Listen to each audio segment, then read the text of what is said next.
Hello everyone, I am Dr. Puneet Kumar, consultant physician at Sohana Hospital, sector 77 Mohali. आज मैं आपके साथ बात करने आया हूँ हीट स्ट्रोक के बारे में। जैसे कि आपको पता है कि specially in our country like in India we are passing through very warm climate and temperature is very high.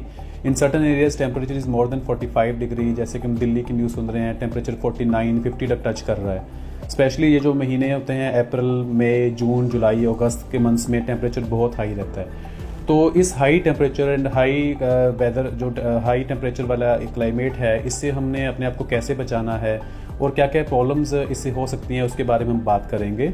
Heat stroke आपने शायद पहले कभी सुना हो। हीट स्ट्रोक एक ऐसी प्रॉब्लम है जिसमें हाई टेम्परेचर होने की वजह से हमारी बॉडी के ऊपर इफेक्ट पड़ सकता है। हीट स्ट्रोक जो है it is one of the most common cause of weather related deaths all over in India, also in the United States and in other countries. More than hurricanes, floods, earthquakes, the maximum number of deaths are reported by heat stroke only. हमारी body में एक specialise mechanism होते हैं जिससे कि हम अपनी body के टेम्परेचर को कम करते हैं। हमारी बॉडी के अंदर मेटाबॉलिक हीट भी जनरेट होती है और बाहर का जो टेम्परेचर है सन के रे से हमारी बॉडी में जो टेम्परेचर बढ़ता है। हमारी बॉडी अपने आप की टेम्परेचर को कम करने के लिए या तो स्वेटिंग होने लगती है, हमारी पल्स रेट थोड़ी सी बढ़ जाती है बिकॉज द ब्लड सर्कुलेशन जो पेरिफेरीज की तरफ बढ़ जाता है जिससे कि स्वेटिंग होती है और हमारी बॉडी जो है नेचुरली बॉडी टेम्परेचर को कम करती है और हमारी बॉडी कूल हो जाती है। बट अगर हम specially in very warm areas में हैं, अगर हम हैं और लगातार हाई टेम्परेचर के कॉन्टैक्ट में हम हैं, तो बॉडी के जो अडेप्टिव मैकेनिज्म होते हैं उससे भी ज़्यादा अगर बॉडी में हीट पैदा होती रहती है तो हमारी बॉडी का टेम्परेचर बढ़ सकता है जिससे कि हमें हीट रिलेटेड कॉम्प्लिकेशंस आ सकती है। इसमें अगर हम सबसे पहले बात करें तो हीट रैश जिसे हम कहते हैं, जो कि स्किन रैश या सनबर्न हमें हो सकता है। हमारी बॉडी के जो एक्सपोज्ड एरियाज़ हैं जैसे कि नेक है, बैक है या फिर अपर आर्म्स हैं, वहाँ पे छोटे छोटे ब्लिस्टर्स, रेड कलर के पिंपल्स बन जाते हैं जिसे कि हम सनबर्न कहते हैं। ठीक है, तो इससे बचने के लिए हम क्या कर सकते हैं, हम अपने उन एक्सपोज्ड एरियाज़ को कवर रखें सो डैट डायरेक्ट एक्सपोजर जो है सन में जो यूवी लाइट की रेज हैं वो स्किन के ऊपर ना पड़े। उसके अलावा हम सनस्क्रीन लोशन लगा के जो जिसमें सन प्रोटेक्शन फैक्टर एटलीस्ट 30 से ऊपर होना चाहिए वो लगा के हम अपने बाहर आउटडोर एक्टिविटीज़ एरियाज़ में जाएं जिससे कि हम सन रेज से बचें। और अगर हमें सनबर्न हो जाता है तो हम टैल्कम पाउडर की हेल्प से या फिर मॉइस्चराइज़र की हेल्प से उस सनबर्न को प्रोटेक्ट कर सकते हैं। अगर फिर भी सनबर्न हमारा ठीक नहीं हो रहा तो हम मेडिकल स्पेशलिस्ट से मिल सकते हैं। स्किन रैश के बाद अगर हीट जो है कंटिन्यूस रहती है बॉडी के ऊपर तो उसके बाद हमें हीट क्रैम्प्स आ सकते हैं। हीट क्रैम्प्स जिसमें क्रैम्प्स लाइक सेंसेशन हमें होती है लोअर लिम्स में, लेग्स में, अपर लिम्स में या फिर इवन पेट में एब्डोमिनल क्रैम्प्स हो सकते हैं। हीट क्रैम्प्स अगर किसी को हो जाते हैं तो आपको इमीडिएटली रेस्ट करना है। आप जो भी फिजिकल एक्टिविटी उस हाई टेम्परेचर में कर रहे हैं उसको थोड़ी देर के लिए रोक देना है और आपने अपने आप को हाइड्रेट करना है, खूब सारा पानी पीना है और रेस्ट करनी है और आपने सन वाले एरिया में से बाहर दूर आके आपने शेडी एरिया में आ जाना है। अगर हीट क्रैम्प्स फिर भी ठीक नहीं हो रहे हैं और परसिस्टेंट हैं तो आपको मेडिकल हेल्प की जरूरत पड़ सकती है। उसके बाद अगर उसके बावजूद भी अगर कोई बंदा टेम्परेचर में हाई टेम्परेचर में काम करे जा रहा है तो उसको हीट एग्जॉशन हो सकती है जिसमें कि बंदे को फील होता है कि वो पूरी तरीके से टोटली एग्जॉस्ट हो गया है। एग्जॉशन का मतलब है कि आप जैसे पूरा थक जाते हैं, there is lot of fatigue, weakness kind of feeling होती है, साथ में क्रैम्प्स भी पड़ सकते हैं, आपको थोड़ा सा डिजीनेस भी फील हो सकता है, तो उसे हम हीट एग्जॉशन कहते हैं। उसमें भी आपको ब्रेक चाहिए, आपको शेडी एरिया में आना है, हाइड्रेट करना है अपने आप को, खूब सारा पानी पीना है और रेस्ट करनी है। उसके नेक्स्ट जो हीट कॉम्प्लिकेशन है वो हीट सिनकपी है। Syncope means transiently loss of consciousness. अगर कोई बंदा लगातार हाई टेम्परेचर जोन में काम कर रहा है, लंबे टाइम से कर रहा है, तो वो ट्रांजिएंटली अपनी कॉन्शियसनेस लूज कर सकता है। उसको थ्रोबिंग हेडेक हो सकती है, गिडनेस जैसी फीलिंग आ सकती है, person might lose his consciousness also and may fell down. तो उस केस में जो भी उसके साथ में जो उसका कोलीग है, जो फ्रेंड है, उसको इमीडिएटली मेडिकल हेल्प के लिए लेके आना पड़ सकता है। और मोमेंटली अगर वो कॉन्शियसनेस लूज करने के बाद अपनी रीगेन कर लेता है कॉन्शियसनेस तो आपको उस बंदे को शेडी एरिया में लेके आना है और कॉन्शियसनेस गेन करने के बाद उसको खूब सारा पानी पिलाना चाहिए, उसको फैन वाले एरिया में या एसी वाले एरिया में लेके आ जाना चाहिए जिससे कि बॉडी का टेम्परेचर कम हो जाए और वो दोबारा से नॉर्मलाइज हो जाए। और उसके बाद जो नेक्स्ट कॉम्प्लिकेशन जो होती है है वो हीट स्ट्रोक होती है। स्ट्रोक वो मेडिकल स्ट्रोक जो न्यूरोलॉजिकल स्ट्रोक है वो अलग है, जिसमें कि पैरालिसिस हो जाती है, इसे हम हीट स्ट्रोक कहते हैं।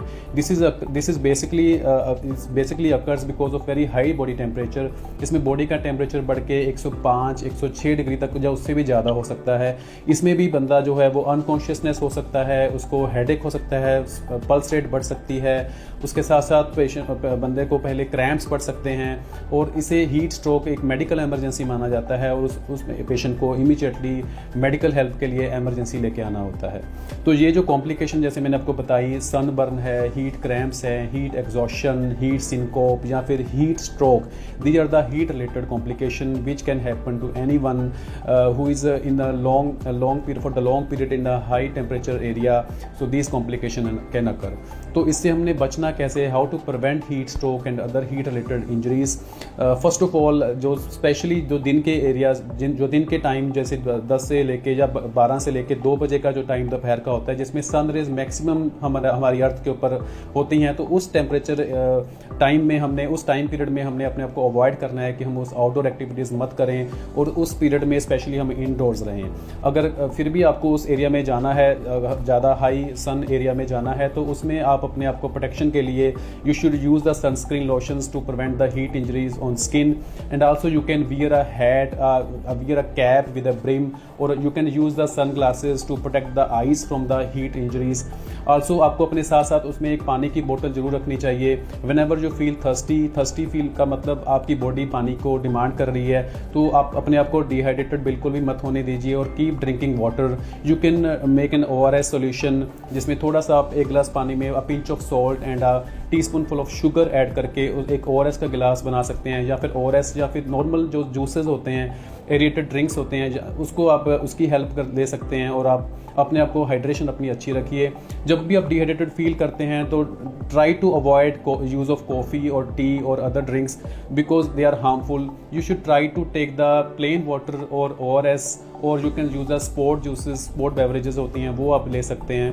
तो उसके अलावा आपको ऐसे ही कॉम्प्लिकेशन आने पे इमीडिएटली आपने उसको ब्रेक करना है, आपने उस एक्टिविटी को रोक देना है, आपने शेडी एरिया में आ जाना है। You can take the help of fan और in the AC you can sit for that period of time until and unless आपके जो सिम्टम्स हैं हीट के वो रिकवर नहीं हो जाते। उसके अलावा आप अपने यूरिन के कलर से अंदाज़ा लगा सकते हैं कि आपकी बॉडी की हाइड्रेशन कैसी है। अगर यूरिन का कलर बिल्कुल ही लाइट सा पेल है जैसे नॉर्मली होता है, इसका मतलब आपकी हाइड्रेशन अच्छी है। बट जैसे ही आपका यूरिन का कलर जो है पेल, उसकी पेलनेस जो येलोनेस बढ़ती जाती है, इसका मतलब आप डिहाइड्रेटेड हो रहे हैं। अगर यूरिन बहुत ज़्यादा येलो कलर का आ रहा है, इसका मतलब आपकी बॉडी में पानी की कमी है और आपको खूब सारा पानी पीने की ज़रूरत है। In the same way I would like to say sometime हमें ये होता है कि हम अगर बाहर धूप है तो हम अपने अंदर कार में बैठे रहें, तो कार में अगर बैठना है या कई बार हम अपने बच्चे को कार में छोड़ देते हैं कि चलो उसको हीट से कोई प्रॉब्लम ना हो, बट उसमें जो inside temperature of a vehicle में rise if the vehicle is in the parked in the sun area, so आपको AC की हेल्प जरूर लेनी है। विदाउट AC बच्चे को या किसी को भी कार में नहीं छोड़ना है, because inside temperature of vehicle might rise a lot and it may cause any kind of complication in that person who is sitting inside the any vehicle. So these are the prevention and जो कि आपको ध्यान में रखनी है, जो कि अगले कुछ महीने में जो हम देख रहे हैं कि टेम्परेचर बहुत ज़्यादा बढ़ रहा है हमारे कंट्री में। सो these are the precaution. So simple इसमें हम बोलते हैं कि वाटर, रेस्ट एंड शेड, ये 3 चीज़ों का आपने ध्यान रखना है। खूब सारा पानी पीना है, रेस्ट करनी है, लगातार हाई टेम्परेचर एरिया में नहीं रहना है और शेडी एरिया में आ जाना है। Thank you so much. Thank you.